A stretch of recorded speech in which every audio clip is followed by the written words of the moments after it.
অভিক বাঁধন শক্ত করল। মেয়ের জন্য শুনিনি, মায়ের মেয়ের জন্য তো শুনেছি, তাই তোমার কষ্ট আমার থেকে ভালো কেউ বুঝবে না।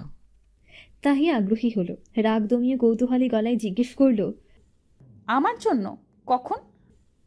তোমার কি মনে হয় লেকচারারের স্ত্রী 3 বিষয়ে রিটেক দেওয়ার ব্যাপারটা সবাই সহজভাবে নিয়েছে?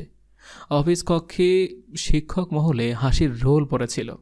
একবার চিন্তা করো আমার তখন কেমন লেগেছিল। করুণ স্বর অভিকের। তাহিয়া বিস্মিত চোখে তাকালো। সে এমন কথা জানত না। বিস্মিত আর অনুতাপের চোখে তাকালো, বলল, সরি। অভিক ভ্রু বাঁকালো। এত বছর পর? তোমারও এমন রাগ হয়েছিল নিশ্চয়ই, তবে তুমি আমায় কিছু বলনি কেন? হাত থেকে কাপড় ফেলে ঘাড় ঘুরিয়ে প্রশ্ন করল তাহিয়া। কারণ সবসময় রাগ প্রকাশ করাটা সমাধান নয়। রেগে কি আমি তোমাকে কি কখনো বকাঝকা করলে তুমি পড়ায় মনোযোগী হতে? হতে না, উল্টো তো হিতে বিপরীত হতো। বকাঝকার চেয়ে সুন্দর কথায় মানুষকে মারানো যায় সহজে। কোমল সংলাপে সমাধান আসে, রাগ প্রকাশে নয়। তাই আমি সম্পর্কটা সহজ হওয়ার অপেক্ষায় করছিলাম। সহজ হওয়ার পর সুযোগের সুযোগ আসতেই বলেছি, ফলাফলও পেয়েছি। তাহিয়া বলল, আমাকে ঠিক করার জন্য তো আমার মা তোমাকে আমার জীবনে এনেছে। আমার মেয়েকে ঠিক করার জন্য তোমার মতো কাউকে কোথায় পাবো আমি? অভিক হেসে বলল, কাউকে খোঁজার দরকার নেই। মেয়ের মাকে যে ঠিক করেছে, মেয়েকেও সেই ঠিক করবে। তুমি ঠিক করবে?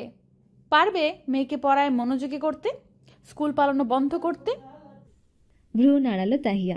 অভিক শব্দ করেই হাসল। তোমার মতো ফাজিলকে যখন ঠিক করতে পেরেছি, তখন তোমার মেয়েকেও পারবো।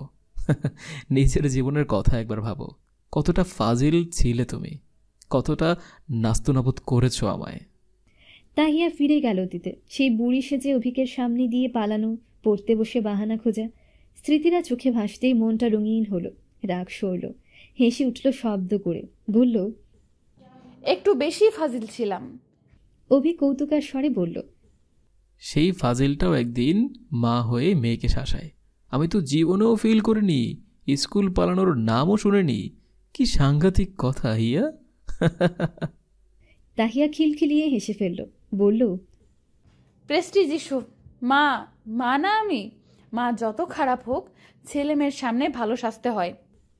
অভিক হাঁফ ছাড়ল। যাক, মন ভালো হয়েছে।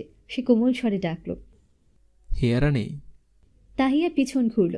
অভিকের গলা জড়িয়ে ধরে বলল, বলো। তোমাকে সুন্দর লাগছে, সেই বসন্ত দিনের মতো।